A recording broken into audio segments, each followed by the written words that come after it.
Baik, di sini kami dari kelompok penyaji akan mempresentasikan dengan topik konsep akhlak dan adab berdoa.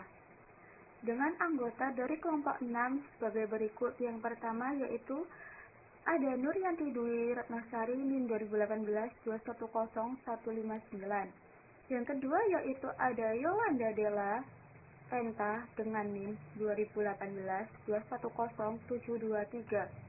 Yang ketiga yaitu ada Rionita Indayanti dengan NIM 2018 210732.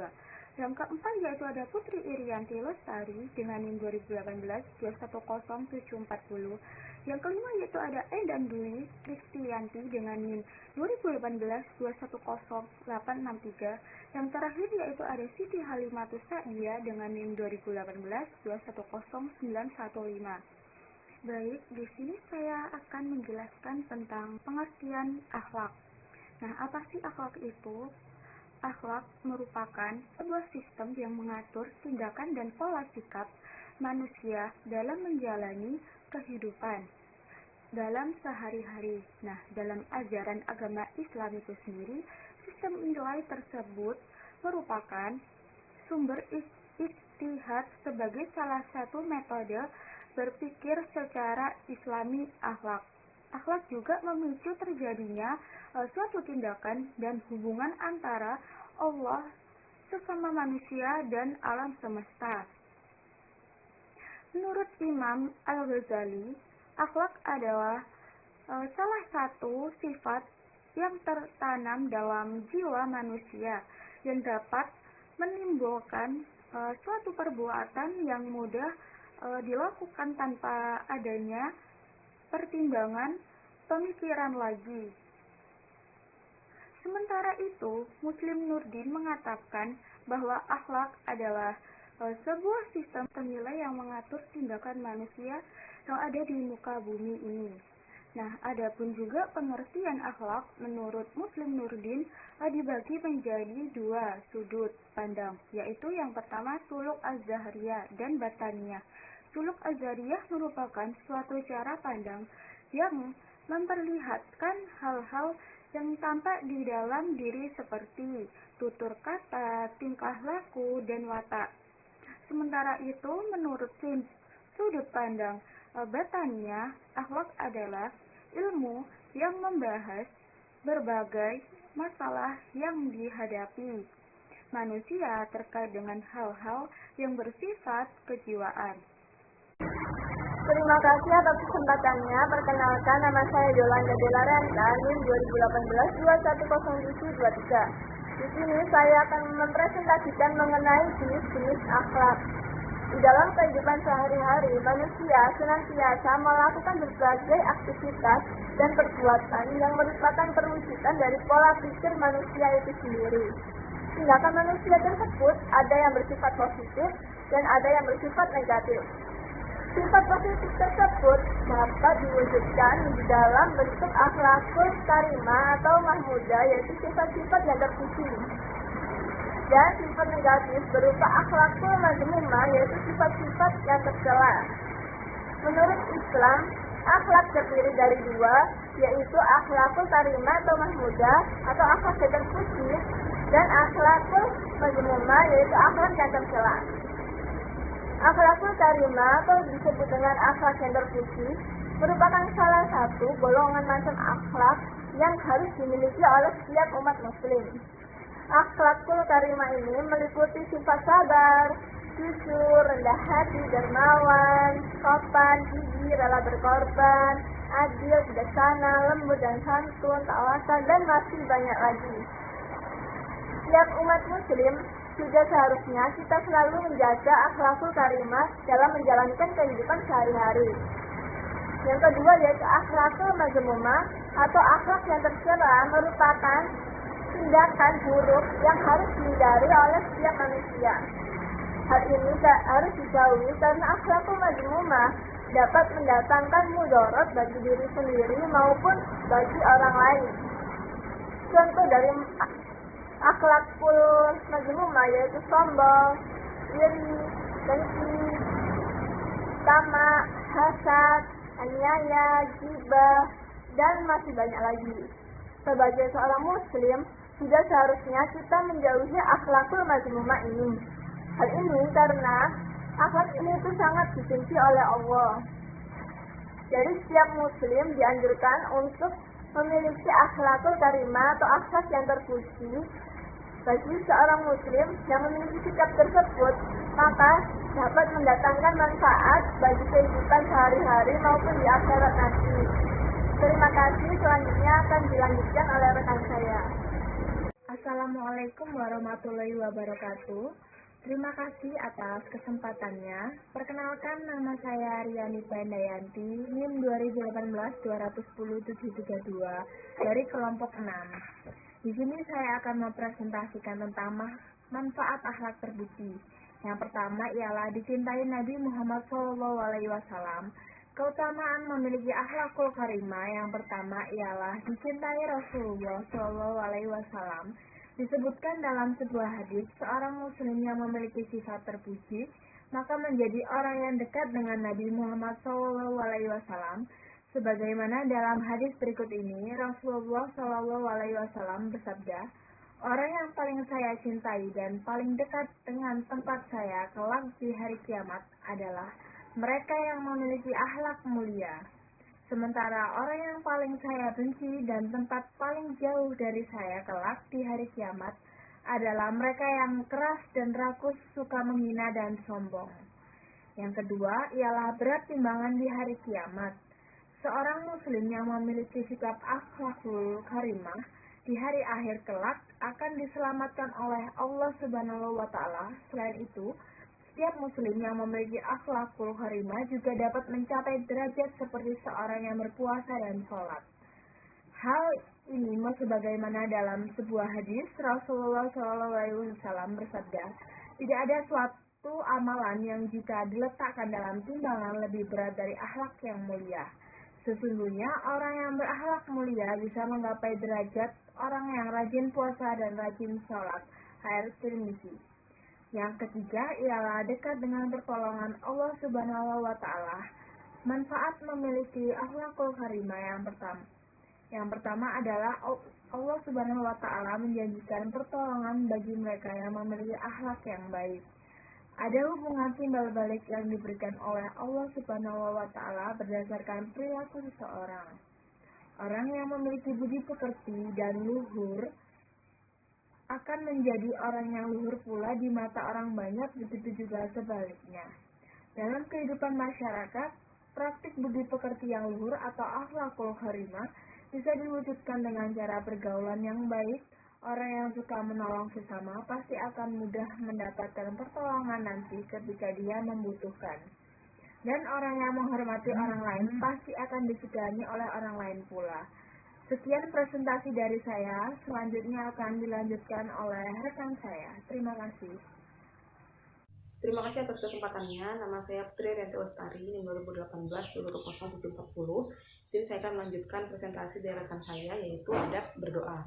Nah, adab berdoa agar terkabul menurut Islam ini mencakup beberapa sikap baik yang dapat menunjukkan kesungguhan dari umat Islam atas doa yang dilakukan. Nah, adab berdoa adalah tata cara atau aturan yang hendaknya dilakukan oleh setiap orang dalam berdoa. Sebagai panutan umat Islam, Rasulullah mengajarkan adab-adab ketika kita memanjatkan doa kepada Allah Subhanahu wa Ta'ala. Nah, yang pertama, doa dengan memuji Allah Subhanahu wa Ta'ala. Doa adalah wujud permintaan kita kepada Allah. Maka dari itu, ketika meminta sesuatu, sebaiknya dimulai dengan kalimat-kalimat pujian kepada Allah. Seperti misalnya diawali dengan kalimat, Ya Allah yang Maha Pengasih lagi Maha Penyayang. Nah, yang kedua yaitu berdoa di waktu mustajab. Nah, supaya doa lekas dikabulkan oleh Allah, seorang muslim dapat memperhatikan waktu-waktu yang mustajab untuk memanjatkan sebuah doa. Nah, waktu yang mustajab untuk berdoa seperti di hari Arafah, bulan Ramadan, hari Jumat, sepertiga terakhir dalam setiap malam, dan juga di waktu sahur. Nah, yang ketiga yaitu berdoa dengan menghadap ke arah kiblat. Dari Jabir radhiyallahu anhu bahwa Nabi Shallallahu alaihi wasallam ketika berada di padang Arafah, beliau menghadap kiblat dan beliau terus berdoa sampai matahari terbenam. Hadis riwayat Muslim. Nah, seperti dalam hadis tersebut, saat berdoa sebaiknya kita menghadap ke arah kiblat dengan mengangkat kedua tangan dan mengusap wajah sesudah berdoa seperti yang telah dicontohkan oleh Rasulullah. Sekian presentasi dari saya, selanjutnya akan dilanjutkan oleh rekan saya. Assalamualaikum warahmatullahi wabarakatuh. Terima kasih atas kesempatannya. Perkenalkan, nama saya Anandi Kristiantin dari 2018 2108 Di sini saya akan menjelaskan tentang melemah-lembutkan suara ketika berdoa. Seperti dalam surat Al-A'raf ayat 55, Allah meminta hambanya untuk melanjutkan doa dengan lembut atau dengan mengatur volume supaya agar tidak terlalu keras, tetapi juga tidak terlalu rendah. Dan hal ini juga terdapat dalam surat Al-Isra ayat 110 yang berbunyi, Bismillahirrahmanirrahim. Qul Allaha awidkur rahman ayyamma tad'u falahul asma'ul husna wala tajhar bisalatika wala tuhaffif biha waqtahi baina zalika sabila. Artinya, katakanlah, serulah Allah atau serulah Ar-Rahman dengan nama yang mana saja kamu seru. Dia mempunyai Asma'ul Husna, dalam kurung nama-nama yang terbaik, dan janganlah kamu mengeraskan suaramu dalam sholatmu, dan janganlah pula merendahkan, dan carilah jalan tengah di antara kedua itu. Kemudian yang kedua adalah berdoa dengan penuh harap. Dalam surat Al-Anbiya ayat 90 Allah berfirman, Bismillahirrahmanirrahim. Fastajabna lahu wa wahabna lahu Yahya wa aslahna lahu zawja innahum kanu yusarri'unna fi khairati wa ya'unna raghaban wa haba wa kanu lana khashi'in, yang artinya, maka kami memperkenankan doanya, dan kami anugerahkan kepadanya Yahya, dan kami jadikan istrinya dapat mengandung. Sesungguhnya mereka adalah orang-orang yang selalu bersegera dalam memperkerjakan perbuatan-perbuatan yang baik, dan mereka berdoa kepada kami dengan harap dan cemas, dan mereka adalah orang-orang yang khusyuk kepada kami. Dalam surat tersebut, Allah menyukai hambanya yang berdoa dengan penuh harapan dan rasa takut akan dosa-dosa yang mereka miliki, sehingga dapat menghalangi terkabulnya suatu doa. Kemudian yang ketiga adalah penuh keyakinan.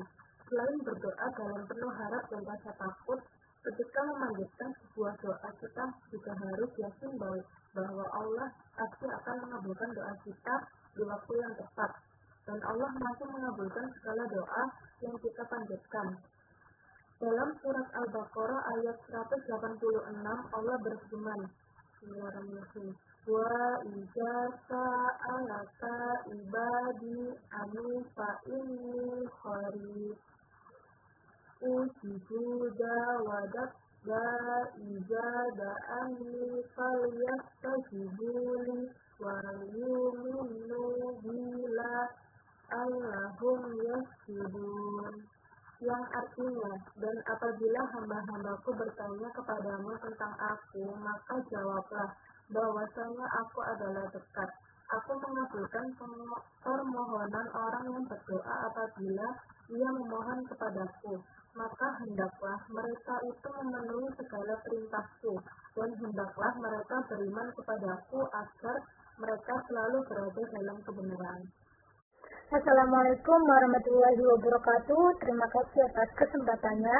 Saya Fida Limatul Sabiah dengan NIM 2018-10915. Di sini saya akan melanjutkan presentasi dari rekan saya, yaitu selanjutnya ada penuh kesungguhan. Nah, selain dengan keyakinan, Allah juga menyukai seorang hambanya yang memanjatkan doa dengan penuh kesungguhan. Nah, meski doanya tak selalu cepat dikabulkan, ia tetap bersungguh-sungguh dalam meminta. Dari Anas bin Malik radhiyallahu anhu bersabda, bahwasanya ia berkata, Rasulullah SAW bersabda, apabila salah seorang di antara kalian berdoa, maka permohonannya kepada Allah, dan janganlah ia berkata, ya Allah, apabila engkau sudi, maka kabulkanlah doaku ini. Nah, karena sesungguhnya tidak ada yang memaksa Allah. Yang selanjutnya adalah terus menerus berdoa. Nah, ketika sesuatu doa belum dikabulkan oleh Allah, seorang muslim hendaknya terus-menerus mengulang doanya sampai doa tersebut dikabulkan oleh Allah SWT. Selanjutnya ada jauhi harta dan makanan haram. Dari Abu Hurairah radhiyallahu an, Nabi Muhammad SAW bersabda, "Wahai sekalian manusia, sesungguhnya Allah itu thayyib, Dia tidak akan menerima sesuatu melainkan yang baik pula. Dan sesungguhnya Allah telah memerintahkan kepada orang-orang mukmin seperti yang diperintahkannya kepada para rasul. Firman-Nya, wahai para rasul, makanlah makanan yang baik-baik atau halal dan kerjakanlah amal yang saleh. Sesungguhnya aku Maha mengetahui apa yang kamu kerjakan." Dan Allah juga berfirman, wahai orang-orang yang beriman, makanlah rezeki yang baik-baik yang telah kami rezekikan kepadamu. Kemudian Nabi SAW menceritakan tentang seorang laki-laki yang telah lama berjalan karena jauhnya jarak yang ditempuhnya. Nah, sehingga rambutnya kusut, masih basah dan berdebu. Orang itu mengangkat tangannya ke langit seraya berdoa, wahai Tuhanku, padahal makanannya dari barang yang haram, minumannya dari barang yang haram. Pakaiannya dari barang yang haram dan diberi makan dengan makanan yang haram. Maka bagaimanakah Allah akan mengabulkan doanya? Hadis riwayat Muslim. Nah, adapun sesuatu yang dapat menghalangi terkabulkannya doa, yakni karena seseorang memiliki harta dan makanan yang haram. Maka supaya doa lekas dikabulkan, jadi jauhilah semua perkara yang haram dan tidak disukai Allah Subhanahu wa taala. Selanjutnya yang terakhir ada taubat nasuha, yaitu bertobat dengan sungguh-sungguh. Jika seorang memiliki harta atau makanan dan telah melakukan perbuatan keji, maka diwajibkan untuk bertaubat dan menyesali sesuatu perbuatannya agar doa-doa yang dia panjatkan dapat lebih mudah dikabulkan oleh Allah SWT. Pasal 10 ini pasal terpenting dan cukup mendasar dalam pengabulan doa, ini tobat mengembalikan benda-benda kepada mereka yang teraniaya dan menghadap ke Allah Subhanahu wa taala. An-Nawawi. Sekian presentasi dari saya, dari kelompok kami. Apabila ada kesalahan, mohon maaf yang sebesar-besarnya. Assalamualaikum warahmatullahi wabarakatuh.